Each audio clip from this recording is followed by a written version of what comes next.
Study 5 Bharat के recruitment news update section में आपका स्वागत है, जिसमें हम तमाम गवर्नमेंट जॉब से संबंधित जानकारी और अपडेट्स आप तक पहुंचाते हैं। नमस्कार, मैं हूं आरुषि और आज मैं आपसे साझा करने वाली हूं आरआरबी के नॉर्मलाइजेशन नोटिस से संबंधित विस्तृत जानकारी को।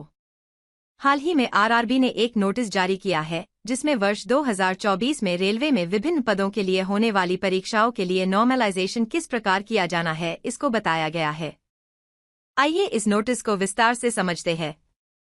इस नोटिस के पहले बिंदु में बताया गया है कि परसेंटाइल स्कोर परीक्षा में शामिल होने वाले सभी परीक्षार्थियों के रिलेटिव परफॉर्मेंस पर आधारित स्कोर होते हैं। प्रत्येक शिफ्ट के परीक्षार्थियों के द्वारा प्राप्त मार्क्स को 0 से 100 के स्केल में बदला जाएगा। परसेंटाइल स्कोर प्राप्त अंकों के प्रतिशत के समान नहीं होता है। परसेंटाइल स्कोर उन उम्मीदवारों का प्रतिशत दर्शाता है जिन्होंने उस परीक्षा में उस विशेष परसेंटाइल के बराबर या उससे कम स्कोर किया है। इसलिए प्रत्येक शिफ्ट के टॉपर के मार्क्स अर्थात हाईएस्ट स्कोर को 100 के बराबर परसेंटाइल मिलेगा। हाईएस्ट स्कोर और लोएस्ट स्कोर के मध्य प्राप्त अंकों को भी उचित परसेंटाइल में बदला जाएगा। परसेंटाइल स्कोर परीक्षा के लिए नॉर्मलाइज्ड स्कोर माना जाएगा और इसका उपयोग मेरिट सूची तैयार करने के लिए किया जाएगा। इसके बाद अगले बिंदु में परसेंटाइल स्कोर को ज्ञात करने के लिए फॉर्मूला दिया गया है। आइए इस फॉर्मूला को समझते हैं।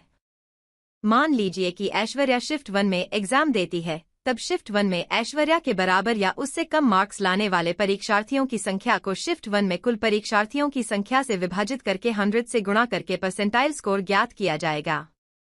सभी शिफ्ट्स के सभी उम्मीदवारों के परसेंटाइल स्कोर को मर्ज कर दिया जाएगा और इसे आरआरबी स्कोर कहा जाएगा, जिसका उपयोग रिजल्ट्स और मेरिट लिस्ट तैयार करने के लिए किया जाएगा। इसके बाद छठे बिंदु में बताया गया है कि परसेंटाइल स्कोर की गणना 5 दशमलव स्थानों तक की जाएगी। ऐसा इसलिए क्योंकि एग्जाम्स में बहुत से परीक्षार्थियों के मार्क्स समान प्राप्त होते हैं, जिससे मेरिट लिस्ट निर्धारित करने में कठिनाई होगी। अतः 5 डेसिमल तक गणना करने से ऐसा होने की संभावना बहुत कम होगी। इसके बाद अगले बिंदु में बताया गया है कि यदि 2 या अधिक अभ्यर्थी समान प्रतिशत अंक प्राप्त करते हैं, तो उनकी योग्यता का निर्धारण आयु के आधार पर किया जाएगा, अर्थात अधिक आयु वाले अभ्यर्थी को उच्च योग्यता में रखा जाएगा।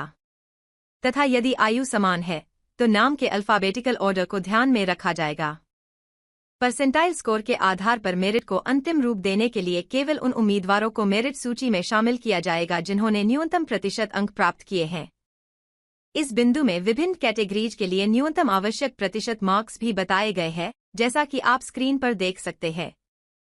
इसके बाद बिंदु 9 में बताया गया है कि प्रत्येक अभ्यर्थी के नॉर्मलाइज्ड मार्क्स की गणना भी की जाएगी, जो यह तय करने का आधार होगा कि किन अभ्यर्थियों ने क्वालिफाइंग क्राइटेरिया के अनुसार न्यूनतम आवश्यक प्रतिशत अंक प्राप्त किए हैं। नॉर्मलाइज्ड मार्क्स ज्ञात करने के लिए आरआरबी ने एक फॉर्मूला दिया है, जिसमें नॉर्मलाइज्ड मार्क्स ज्ञात करने के लिए बेस शिफ्ट का प्रयोग किया गया है। बेस शिफ्ट वह शिफ्ट है जिसमें सीबीटी की सभी शिफ्टों में अधिकतम औसत होगा, जबकि उसमें उपस्थित उम्मीदवारों की संख्या सभी शिफ्टों के औसत से 70% या उससे ज्यादा होनी चाहिए।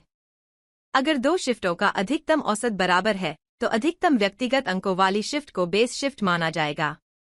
यदि विभिन्न शिफ्ट्स के अधिकतम औसत और अधिकतम व्यक्तिगत अंक दोनों बराबर हैं, तो अधिकतम उपस्थित परीक्षार्थियों वाली शिफ्ट को बेस शिफ्ट माना जाएगा।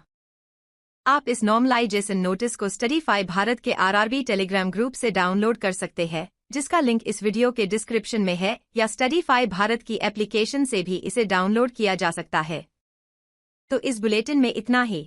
विभिन्न प्रतियोगी परीक्षाओं से संबंधित फ्री कंटेंट और वैकेंसीज अपडेट्स के लिए सब्सक्राइब कीजिए स्टडी 5 भारत के यूट्यूब चैनल को।